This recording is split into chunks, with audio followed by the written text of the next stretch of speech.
매일 밤 잠들기가 두렵습니다. 여러분, 혹시 이런 경험 있으신가요? 눈을 감으면 어두운 미로가 나타나고 누군가 쫓아오고 가슴이 답답해 소리 지르고 싶은데 목소리는 나오지 않는 그런 꿈. 깨어나면 온몸이 땀에 젖어 있고 다시 잠들기가 무서운 밤. 어떤 분은 40년 넘게 이런 악몽을 꿔왔다고 합니다. 10대 때부터 시작된 악몽이 이제는 일상이 되어버렸다고요. 병원에 가도 약을 먹어도 기도를 해도 여전히 그 어두운 꿈은 찾아옵니다. 그런데 부처님은 이렇게 말씀하셨습니다. 모든 것은 마음이 만들어낸다. 마음이 주인이요, 마음이 앞서간다. 악몽도 마찬가지입니다. 귀신이 찾아오는 것도 저승사자가 부르는 것도 아닙니다. 그것은 우리 마음속 깊은 곳에 쌓여있던 기억과 두려움이 밤의 모습을 드러내는 것입니다. 한 수행자가 스님께 물었습니다. 저는 왜 매일 밤 악몽만 꾸는 걸까요? 어떻게 해야 이 꿈에서 벗어날 수 있을까요? 스님은 이렇게 답하셨습니다. 악몽을 자주 꾼다는 것, 그것은 나쁜 일이 아니요. 그것은 당신 안에 쌓인 것들이 이제 밖으로 나오려 하고 있다는 신호입니다. 오늘 우리는 부처님의 지혜를 통해 악몽의 진짜 정체를 알아보고 어떻게 그 두려움에서 벗어날 수 있는지 함께 배워보겠습니다. 악몽에는 두 가지 원인이 있습니다. 첫 번째는 우리 몸입니다. 나이가 들수록 소화가 잘 안 되고 밤에 속이 더부룩하거나 가슴이 답답한 경험 다들 있으시죠? 바로 그때 악몽이 찾아옵니다. 배가 눌리는 듯한 꿈, 숨이 막히는 듯한 꿈, 무언가에 쫓기는 꿈.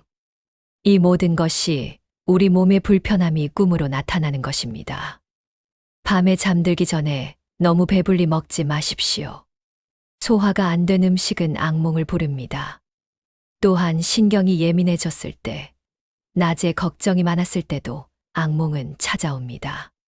현대의학에서는 이를 신경쇠약이라고 부르지만 부처님 시대에도 이미 심라한 즉 마음이 어지럽다고 표현했습니다.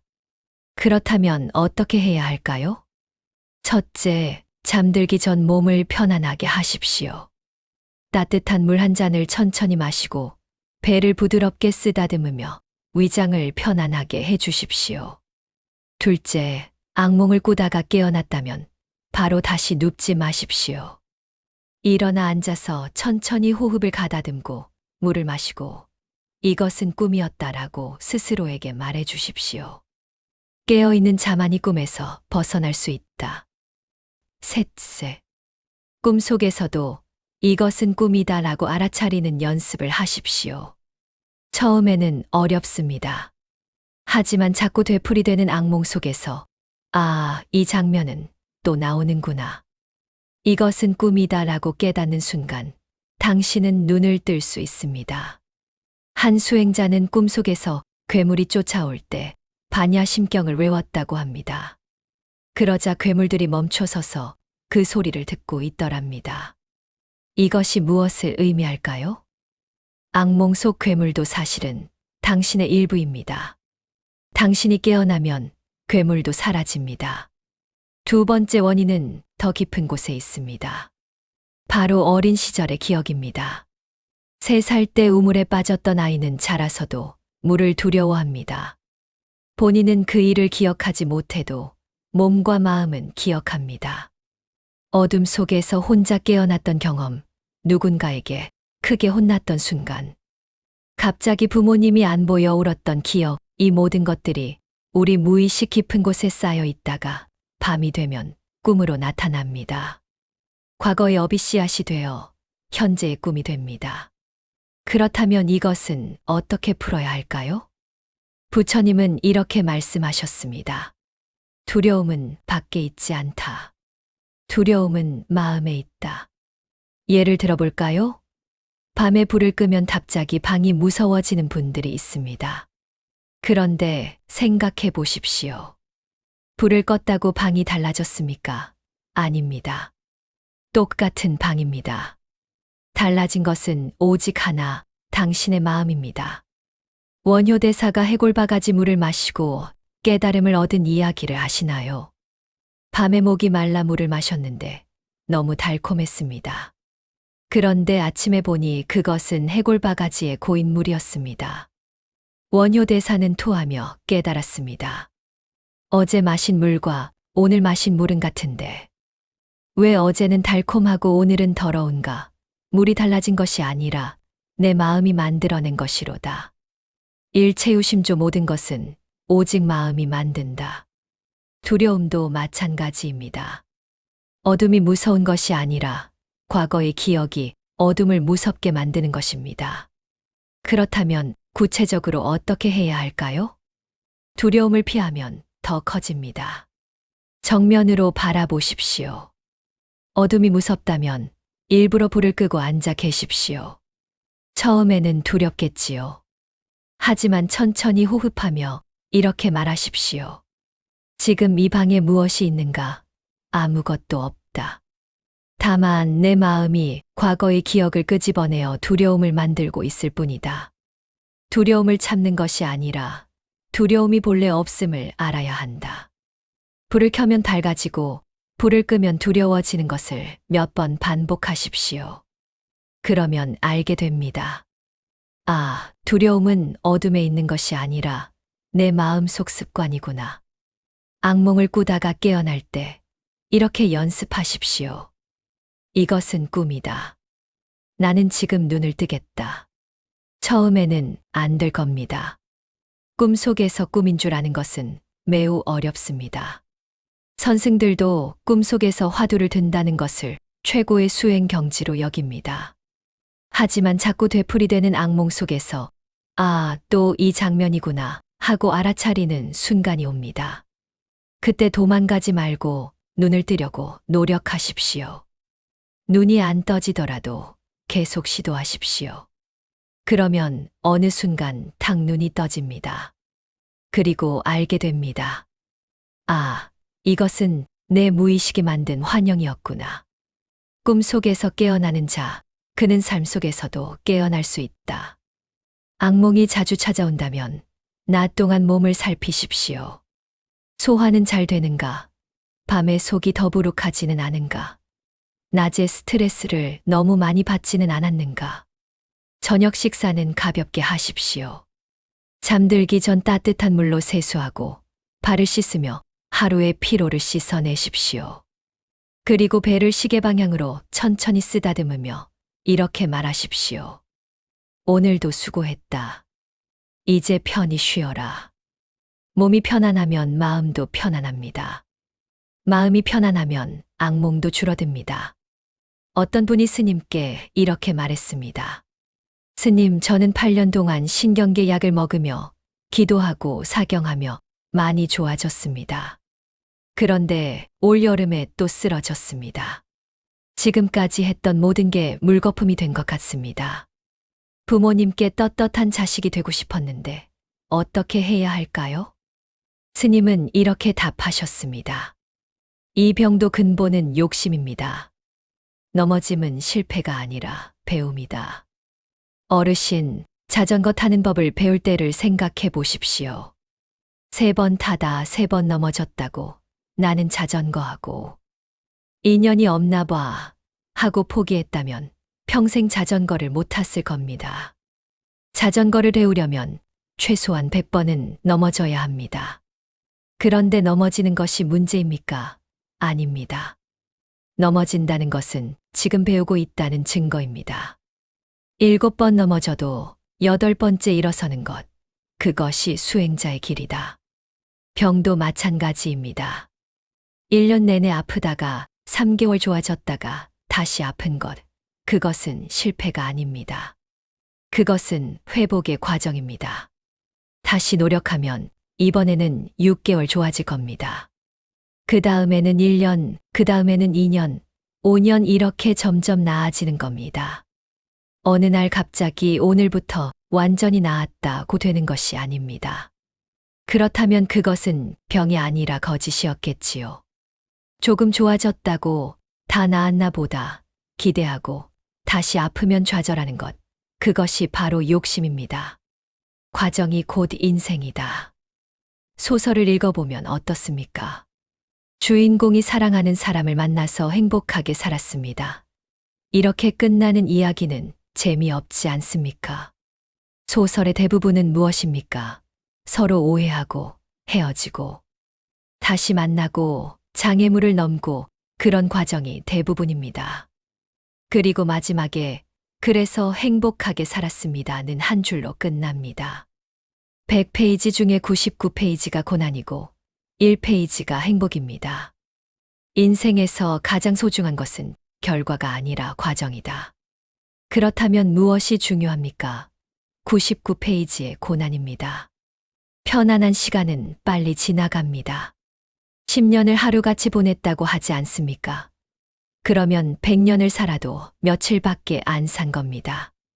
하지만 힘든 시간은 어떻습니까? 하루가 1년 같습니다.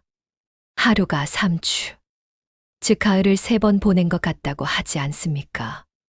그렇다면 고난 속에서 1년을 살면 3000년을 산 겁니다. 여러분 10년을 살겠습니까? 3000년을 살겠습니까?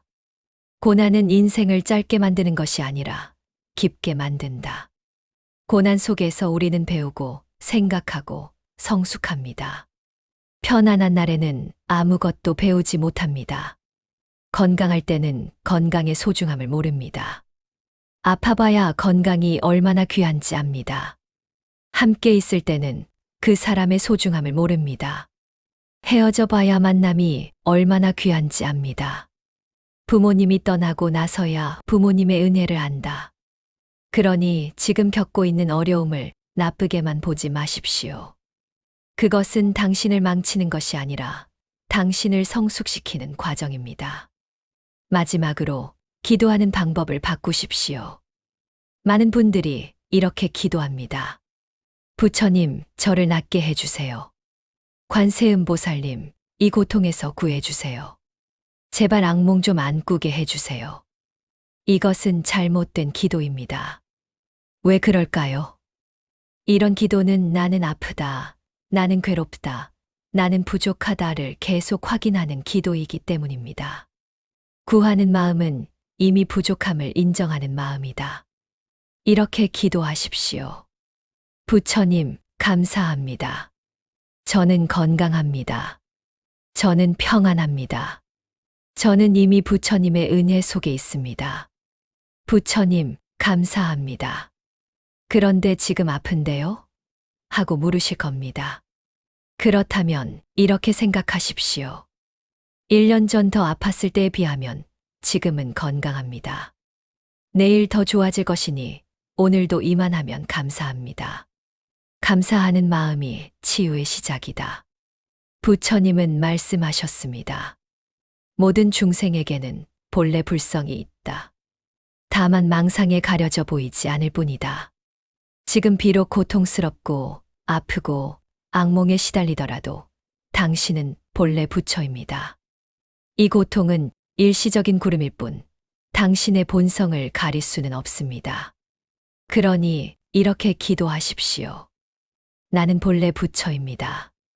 이 고통은 지나가는 구름입니다. 나는 이미 완전합니다. 부처님, 감사합니다. 깨달음은 얻는 것이 아니라 본래 있던 것을 회복하는 것이다. 악몽은 귀신이 아닙니다. 그것은 당신의 무의식이 보내는 신호입니다. 병은 벌이 아닙니다. 그것은 당신이 성숙해지는 과정입니다. 고난은 저주가 아닙니다. 그것은 당신의 인생을 깊게 만드는 스승입니다. 부처님은 이렇게 말씀하셨습니다. 고통이 없다면 깨달음도 없다. 어둠이 없다면 빛도 없다. 넘어짐이 없다면 일어섬도 없다. 지금 당신이 겪고 있는 모든 어려움은 헛되지 않습니다. 그것은 당신이 더 깊은 평화로 가는 길입니다. 오늘 밤 잠들기 전에 이렇게 말해 보십시오. 부처님, 감사합니다. 오늘도 무사히 하루를 보냈습니다. 나는 건강합니다. 나는 평안합니다. 나는 본래 부처입니다. 감사합니다. 한 생각 깨어나면 일체의 고통이 사라진다. 먼저 하루 3번 깨어있음을 확인하는 수행을 해보세요. 부처님께서 말씀하셨습니다. 과거에 얽매이지 말고 미래를 꿈꾸지 말라. 과거는 이미 지나갔고 미래는 아직 오지 않았다. 오직 현재의 순간을 깊이 관찰하라. 우리는 대부분의 시간을 깨어있지 못한 채 살아갑니다. 몸은 여기 있지만 마음은 과거의 후회나 미래의 걱정 속을 떠돕니다. 그렇게 정신없이 하루를 보내다 보면 밤에 잠들었을 때도 마찬가지로 꿈속에서 정신을 차리지 못합니다. 하지만 낮 동안 지금 이 순간 깨어있는 연습을 하면 그 습관이 밤의 꿈속까지 이어집니다. 마치 낮에 연불을 입에 익히면 꿈속에서도 자연스럽게 연불이 나오는 것처럼 말입니다. 아침 10시 첫 번째 자각을 합니다. 무엇을 하고 있든 잠시 멈추십시오.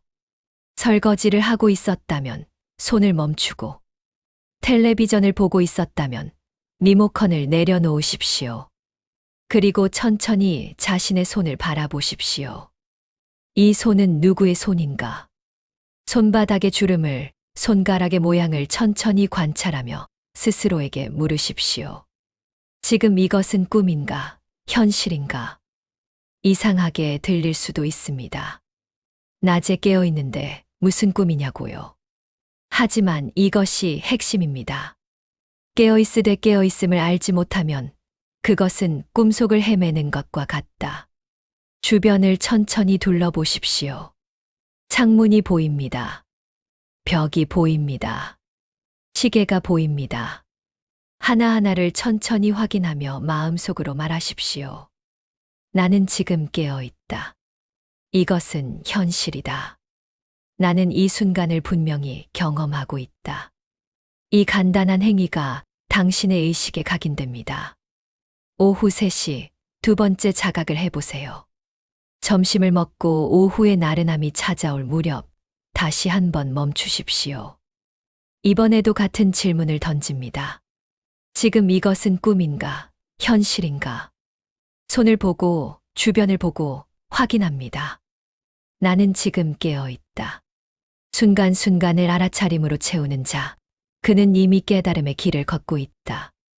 오전과 다른 점이 있다면 이번에는 조금 더 깊이 들어가 보십시오. 지금 내 마음은 어떤가? 평안한가? 불안한가?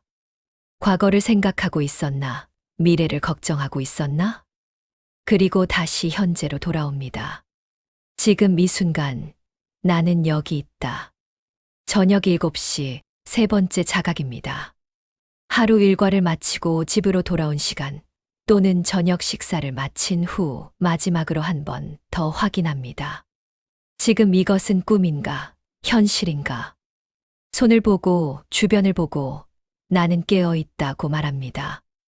이제 조금 익숙해졌을 겁니다.